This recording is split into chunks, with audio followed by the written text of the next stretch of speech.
Բարի երեկո, դուք դիտում եք Ամեկ+-ի IPF+ հաղորդումը, սկզբից օրվա ամփոփումը 120 վայրկյանում։ Քարորյա պատերազմում ադրբեջանական կողմի գրաված դիրքերը թեև չունեն ռազմավարական, բայց ունեն տակտիկական նշանակություն, ասում է առաջին հետախուզադիվերսիոն ջոկատի հրամանատար ազատամարտիկ Վովա Վարդանովը։ Այդուհանդերձ նա կարծում է, որ պետք չէ շտապել դրանք հետ վերցնելու հարցում։ Պետք է վերցնել, բայց ոչ մեծ զոհերով, ոչ այն պահին, երբ որ թուրքը սպասում է մեզ, արժե հիմա 200-300 մարտիկի կյանք խլել եւ վերցնել այդ բարձունքները։ Ես կարծում եմ, որ Ռազմական արդյունաբերություն Հայաստանը միշտ էլ ունեցել է, եւ թյուր է կարծիքը, թե Հայաստանում զենքի արտադրություն չի եղել, իսկ մեր երկիրը ի վիճակի չէ զենք արտադրել, ասում է Գիտության պետական կոմիտեի նախագահ Սամվել Հարությունյանը։ Ինչ վերաբերում է Գիտությունների ազգային ակադեմիայի նախագահ Ռադիկ Մարտիրոսյանի հայտարարությանը, թե միջազգային զենքի շուկան կյանքի եւ մահվան կռիվ է, եւ ամեն մի քոսոտ երկիր չի կարող մտնել այդտեղ, պարոն Հարությունյանը նշում է. Ռադիկ Մարտիրոսյանը բերանից մի փոքր շեղում ա եղել, դուք էլ մատի փաթոց սարքել չի սարքել։ Մեծ մարդ է մի բանը ասել է։ Երկնային մշակույթ, համաշխարհային խաղաղություն, կորեական կազմակերպությունը Երևանում խաղաղության երթ էր կազմակերպել համաշխարհային խաղաղության հռչակագրի 3-ամյակի առթիվ։ Կազմակերպիչները խաղաղություն են քարոզում անկախ ռասայից, կրոնից եւ ազգությունից։ Երևանի Տիգրան Պետրոսյանի անվան շախմատի տանն ավարտվել է շախմատի խուլ համրերի աշխարհի առաջնությունը։ Կանանց մրցաշարում, որին մասնակցել է 7 երկրների 10 շախմատիստուհի, հաղթել է ուկրաինացի Տատյանա Բակլանովան։ 21 երկրների 24 շախմատիստների մրցաշարում չեմպիոն հռչակվեց իտալացի Դուլիո Կոլուտիսը։ Առաջնության գլխավոր մրցավոր Աշոտ Վարդապետյանը ամփոփել է արդյունքները։ Հայաստանը ընդհանրապես այդ մրցաշարում պատվով հանդես եկավ։ Սկզբում մենք դժվարանում էինք ասել, որ կարող ենք հավաքնել ինչ-որ մրցանակային տեղերի, բայց ի վերջո 1/2 եւ 1/3 տեղ դա մեծ նվաճում էր Հայաստանի համար, որը առաջին անգամ էր ընդունում այդպիսի խոշոր ստուգատես։ Կոռուպցիայի դեմ պայքարը պետք է սկսել ինքնամաքրումից, հրաժարականներով։ Սա տնտեսագետ Զոյա Թադևոսյանի կարծիքն է։ Կոռումպացվածները չեն կարող մենաշնորհների դեմ պայքարել։ Տարիներ շարունակ մեր իշխանության բարձրագույն մարմիններում պաշտոնյաներ զբաղեցնողները մեր երկրի ամենակոռումպացված անձինք են։ Աբսուրդ է, որ կոռումպացվածը պետք է պայքարի կոռուպցիայի դեմ։ Թերթ EM-ի հետ զրույցում ասել է Զոյա Թադևոսյանը։ Մայիսի 23-24-ին Ստամբուլում տեղի ունեցած ՄԱԿ-ի մարդասիրական գագաթնաժողովին Իսրայելը ներկայացրած այդ երկրի արտաքին գերատեսչության գլխավոր տնօրեն Դորե Գոլդը խոսել է թուրք-իսրայելական հարաբերություններից։ Իսրայելի արտաքին գործերի բարձրաստիճան պաշտոնյան դրական է գնահատել Ստամբուլում տեղի ունեցած գագաթնաժողովը, նշելով, որ Թուրքիան եւ Իսրայելը բավականին նմանություններ ունեն եւ ունեն միմյանց կարիքը։ Մայիսի 10-ից սկսած Երևանի տարեցների խնամքի թիվ 1 կենտրոնում ընթանում էին վերանորոգման աշխատանքներ, որոնք իրականացվում էին ԱՄՆ Ջորջիա նահանգի Ռոբինս օդային բազայի տասնյակ քաղաքացիական ինժեներների եւ շինարարների կողմից։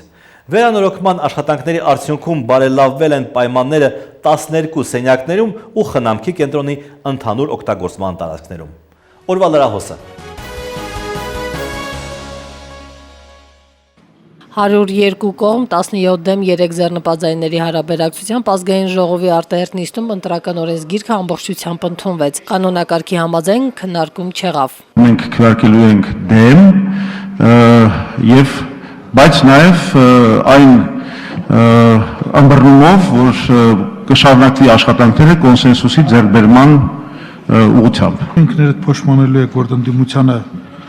այդքան նեղացնում եք։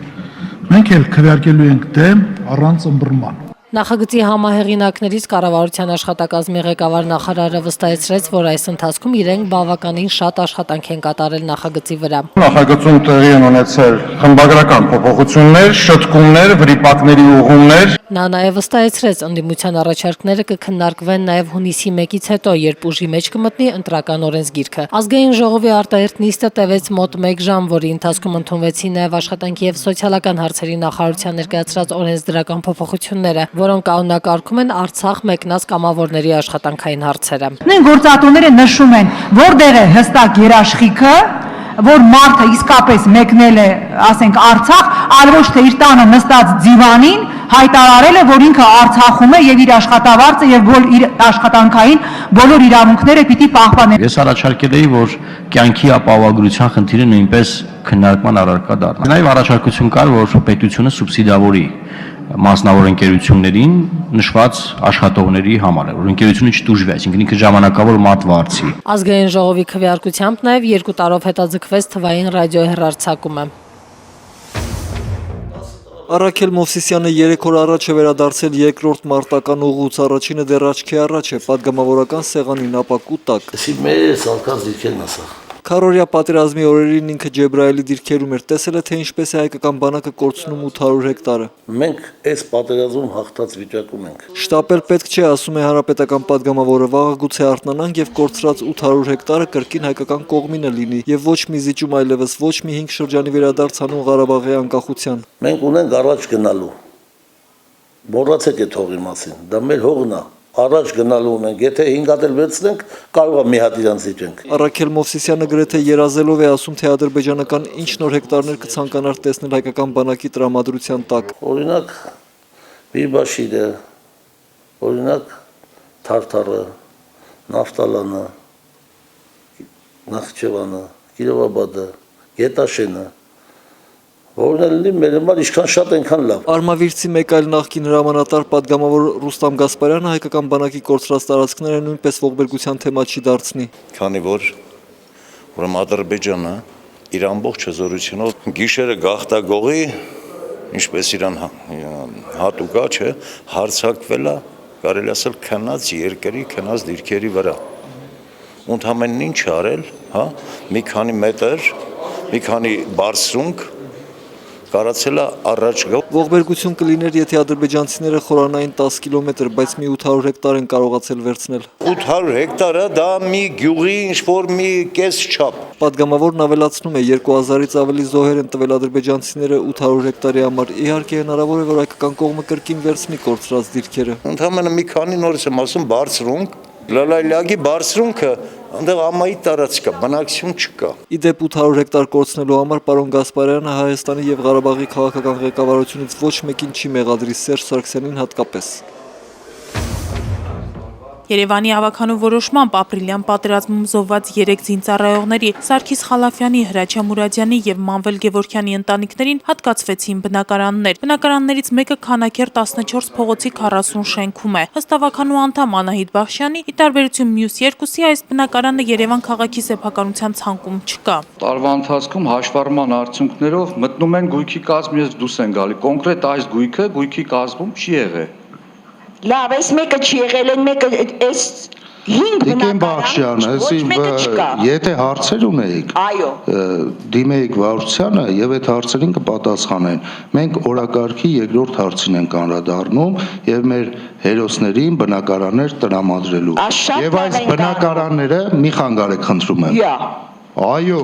յանվորն է։ Ավականին այսօր որոշեց 73 միլիոն 740 հազար դրամ հատկացնել Տիգրան Պետրոսյան փողոցի վերջնամասից դեպի Դավիթ Հաշիմի երկրորդ թաղամաս տանող ճանապարհի բարեկարգման համար։ Դավիթ Սանասարյանը որոշել էր դեմ քվեարկել նախագծին, քանի որ նման մեծ գումարը կարող էին ուղղել բանակին, սակայն մտափոխվել է։ Հովիկ Աբրամյանը ասաց, որ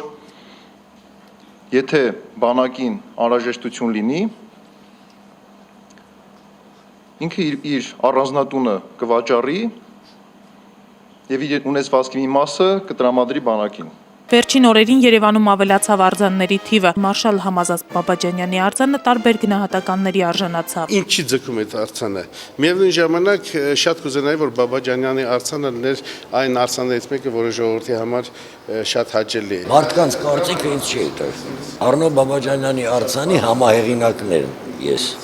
Մենք ես եւ իմ հանգուցյալ Դավիթ Բեջամյասին ենք արել։ Այն ժամանակ քաղաքի 70%-ը դեն էր։ Աղմուկ, ես ինձ դուր էր գալի, որ այդ աղմուկը բարձրացավ։ Իդեպ առաջիկայում Երևանում մի նոր արձան էլ կտեղադրվի։ Երևանի ավականին այսօր հավանություն տվեց Հրազդան մարզադաշտի հարակից տարածքում լեգենդար Արարատ 73 ֆուտբոլային թիմին նվիրված արձանախումբը տեղադրելու մասին որոշման նախագծին։ Արմատներով սասունցի Ֆրանսիայում բնակվող Անդրանիկ Դավիդյանը երկար նայում է Գարեգին Նժդեհի արձանին, որը տեղադրվում է մետրոյի Հանրապետության հրապարակ կայարանին հարակից այգում։ Անուն ինչ է։ Գարեգին Նժդեհ։ Սյունյաց աշխարհի արձիվը։ Նա միակը չէ, ով Նժդեհին միանգամից չի ճանաչել, երևանցի այս տիկինն էլ դրա համար ընկերուհուն է օգնության կանչել։ Տպավորությունն է, որ Պետրոս առաջինն էր, բայց ես ասին չի պիտի մեզ մոտ դնեն Պետրոս առաջինին։ Հարցրեցի, ասին Գարեգին Նժդեհ, շատ զարմացա։ Արձանի հեղինակն այս տեսակետներին հանգիստ է վերաբերվում, մանավանդ որ էսքիզը հաստատելուց ի վեր այդ խոսակցությունները կան։ Օրինակ մեկն էլ մոտեցավ ասում է բա ձին ուրա։ Գիտեք, մարդիկ տարբեր են եւ որն է կարին են ուզում նմանացնել։ Արվեստագետը, կերտողը ես եմ։ Ուրեմն ես ամբողջ նյութերն եմ հավաքել։ Բոլոր իր նկարները։ Քանդակագործը բացատրում է, թե Գարեգին Նժդեհին ինչու է այսպես քանդակել։ Ես կերտել եմ իրեն զինվորականի հագուստով, որը երևում է։ Ձերքի շարժումը նա ցույց է տալիս, որ պատվանդանին ճարտարապետական մասի վրա գրված է իր մտքերը։ Ես իրան կանգնացրել եմ այդ հենարանների վրա եւ իր այդ զինվորական թիկնոցը երկարացրել եմ, որ ձուլվի իր հավատքի, իր երկրի եւ իր մեջ մի ամբողջական կերպար ստանալու համար։ Պարոն Ստեփանյանը խորհուրդ է տալիս նրանով հիանալ հատկապես առավոտյան, երբ դեռ արևը չի ծագել։ Խոստովանում է, իր համար սա հուզումնալից պահ է։ Կերտել նման մոնումենտ դա հեշտ բան չի։ Ես պետք է հաղթահարեի ու ինձ թվում է ստացվել է։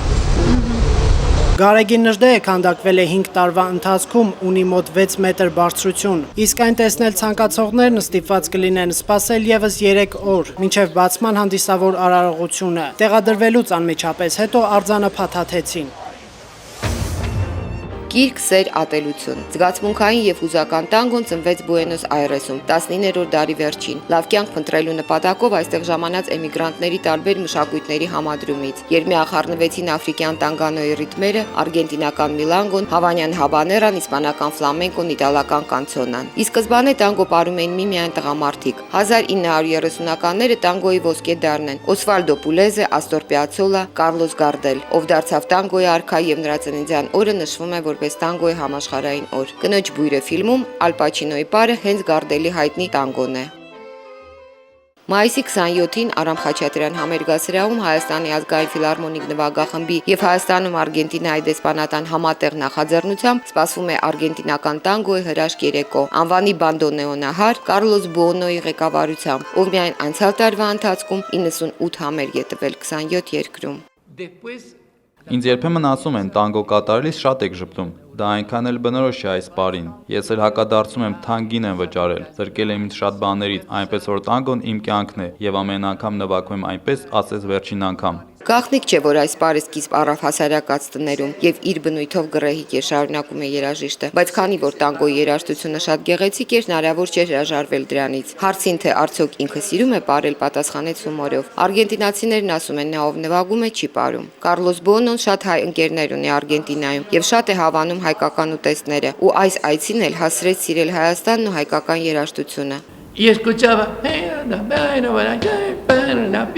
Մի կին էր դեր ալիքներից մեկով երգում, ցավը տանեմը միայն հասկացա, բայց մտածեցի, սա իր ռիթմով իրական տանգո է։ Երեկոյին ֆիլհարմոնիկի լարային կազմի եւ դաշնակար Ալդո Սարալեգիի նվագակցությամբ տանգո կպարեն նաեւ գրոսմայստեր Լևոն Արոնյանի կինը Արիաննա Կաոիլին եւ նրա պարային խումբը։ Իդեպ այսօր Արգենտինայի ազգային օրն է։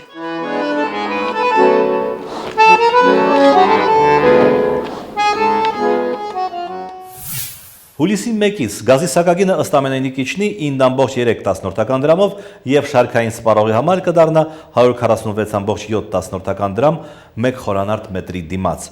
Դա պայմանավորված է նրանով, որ այս տարվա ապրիլին Ռուսաստանի եւ Հայաստանի վարչապետները ստորագրել են նոր համաձայնագրին, ըստ որի երկրի սահմանին ռուսաստանյան գազի գինը իջել է եւ կազմում է $150 1000 խորանարդ մետրի դիմաց։ Օրվա գլխավոր թեման։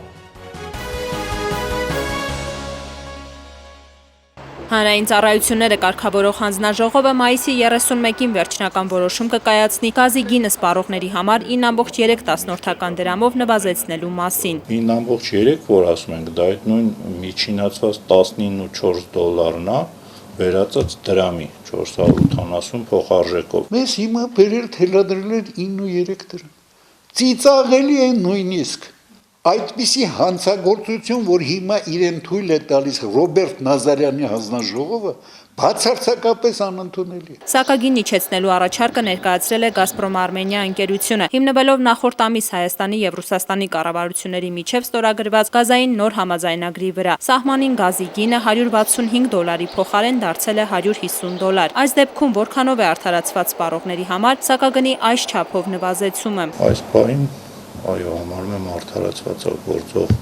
բոլոր իրավակարգավորումները հաշվի առնելով։ Այդ անկախ կոչվող հանձնաժողովը, որ քաղաքականության հետ ոչ մի առնչություն պետք է չուներ։ Ասում է, դե մենք գերի ենք ընկել Կրեմլի ձեռքին, քանի որ անձամբ Պուտինը այդ գազի գնից նրա մի 10% անձամբ գրպանում է, ապա մենք քաղաքական խնդիր ունենք Պուտինի խաթրից ոնց դուրս գանք։ Գազպրոմ Արմենիա ընկերությունը հայտնել էր, թե մեծացրել է աշխատակիցների թիվը, բարձրացրել աշխատավարձը։ Ընկերությունը մտադիր է արդեն իր հայտով էլ նա նախատեսել է, ոչ թե ինչ-որ հրապարակումներ են ու գերշահույթներ ստանում, այլ կոնկրետ աշխատանքներ են ուղղելու, դա ուղղելու է համակարգի վերազինման, կապիտալ նորոգման, իրականացման աշխատանքների։ Այդ աշխատավարձերը բարձրացրել են բարձր կատեգորիոս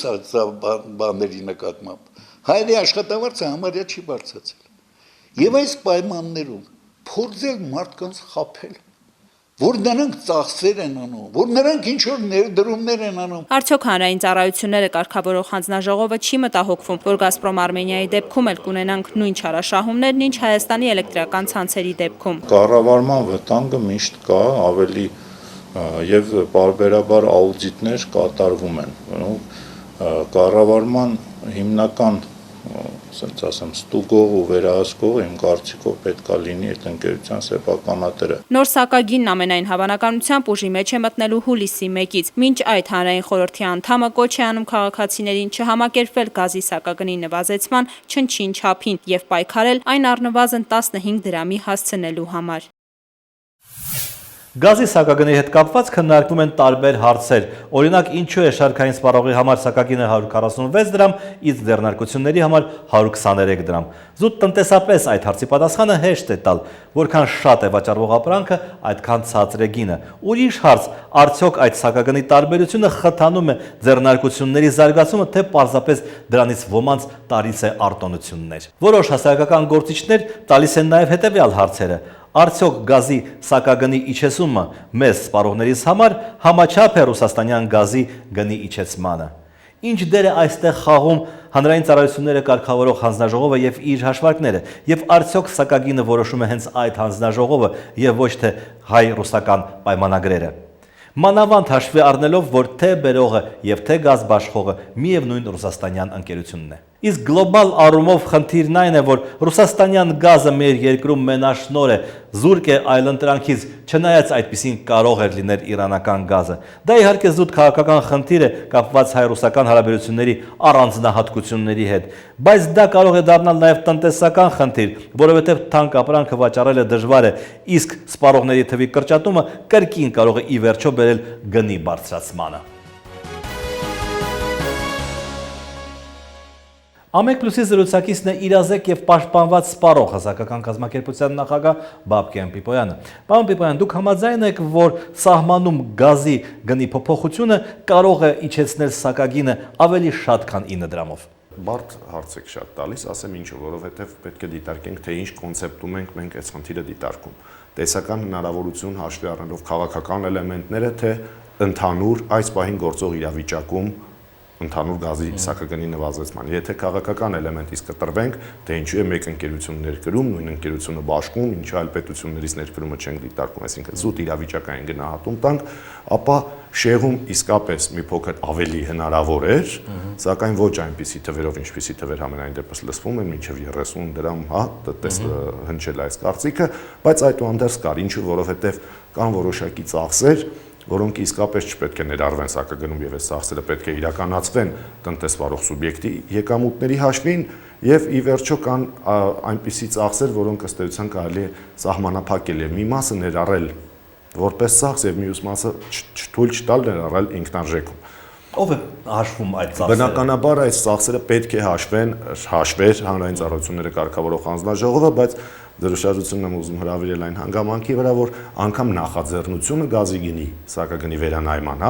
չի եղել ծառայությունները կարգավորող հանձնաժողովին եւ եղել է տնտեսվարող սուբյեկտինը։ Եվ եթե մենք խիստ վերցնենք ավելի դասիչով հաշվարկն իրականացնենք, ապա եթե նախաձեռնությունը լիներ հանրային ծառայությունները կարգավորող հանձնաժողովին, անգամ այս 10 դրամի տարբերությունը մենք կունենանք ոչ թե հուլիսի 1-ից, այլ հունիսի 1-ից։ Ինչու ոչ մայիսի 1-ից, որովհետև ի վերջո հիմք է հանդիսացել միջպետական համաձայնագրի շրջանակներում Հայաստանին մատակարարվող գազի գնի նվազեցումը։ Սրա հիման վրա Գազպրոմ Արմենիա ընկերությունը հայտ է տվել ներկայացրել ծառայությունները կարգավորող հանձնաժողովին եւ վերանայել են հաշվի առնելով բացառապես այս դրույթը։ Իսկ եթե նախաձեռնությունը լիներ ծառայությունը կարգավորող հանձնաժողովին, ապա նայվեր նաեւ այլ բաղադրիչներ եւ ի վերջո process-ը կսկսեր ավելի շուտ եւ ուժի մեջ կմտներ ոչ թե հուլիսի 1-ից, այլ պայմանական մայիսի 1-ից։ Ես Գազպրոմ Արմենիան եմ։ Ես իմ աշխատողին ուղարկում եմ բիզնես կլասով ոսկեզաուց պալատներ ապրելու եւ միլիոններ եմ ծախսում։ Ինչ կարող է ինձ ասել, ինձ մասնավոր ընկերության ներկայացուցիչ այդ հանձնաժողովը։ Ցավոք սրտի այսօր ոչինչ ասել չի կարող, բայց ընդհանրեն այդ հանձնաժողովը կարող է մշակել համապատասխան իրավական ակտ, որ հանրային ծառայությունների ոլորտում գործունեություն ծավալող ընկերությունները գործուղման վրա կարող են իրականացնել ծախսեր եւ այս ծախսը կներառվի, կընդունվի, կդիտարկվի որպես ծախս բացառապես կառավարության կողմից սահմանված համապատասխան այն գներով, որոնցով որ պետական աշխատողներն են մեկնում հանգստանալու ամենացած ամբողջ ծախսը ընկերությունը կարող է իրականացնել սեփական եկամուտների հաշվին։ Այսինքն այսօր ոչինչ ասել չենք կարող եւ ըստ էության ելի եմ կրկնում ես տնտեսվարող սուբյեկտի նկատմամբ մեղադրանք չունեմ։ Ինչու, որովհետեւ տնտեսվարող սուբյեկտը հանգիստ կարող է ասել, որ միթե դուք ուրախ չեք, որ մեր պետության ներսում կա ընկերություն, որը ցանկանում է, որ իր աշխատակիցն ապրի արժանապատիվ։ Ես նրանց վճարում եմ բարձր աշխատավարձ, տալիս եմ հոնորարներ, որպեսզի նրանք կարողանան ապրել բարեկեցիկ։ Այսինքն process, որը տնտեսվարողն անում իր աշխատակիցների համար, եւ սա դրական է։ Այլ հարց է, որ պետք է լինի օժանդակություն, պետական մասնակի վերահսկողություն, որպեսզի սրանք լինեն իրատեսական, որովհետև չի բացառվում, որ տնօրեններից կամ փոխտնօրեններից մեկին վաղը որոշենք տակ 3 միլիոն աշխատավարձ։ Շատ լավ է փոխտնօրենի համար, բայց վատա որ այդ աշխատավարձը տալիս ենք մենք։ Շնորհակալություն։ Իմ զրուցակիցն էր իրազեկ եւ պաշտպանված սպառող հասարակական կազմակերպության նախագահ Բաբկեն Պիպոյանը։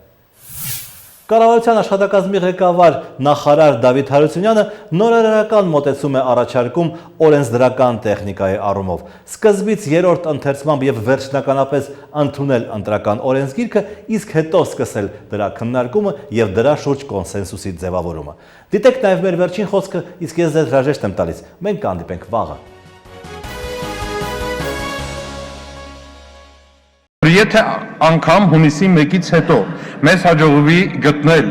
փոխադարձ ընդունելի այնպիսի մեխանիզմներ, որոնք ել ավելի կուժեղացնեն ընտրական օրենսգիրքը, մենք իսկապես պատրաստ կլինենք փոփոխություններ կատարելու համար։ Ես կխնդրեմ թույլտվություն եւ տուն գնամ։ Ես միշտ այդպես եմ անում քերի, նահանում եմ ինչ կամենամ, հետո դիմում ծնողներիս։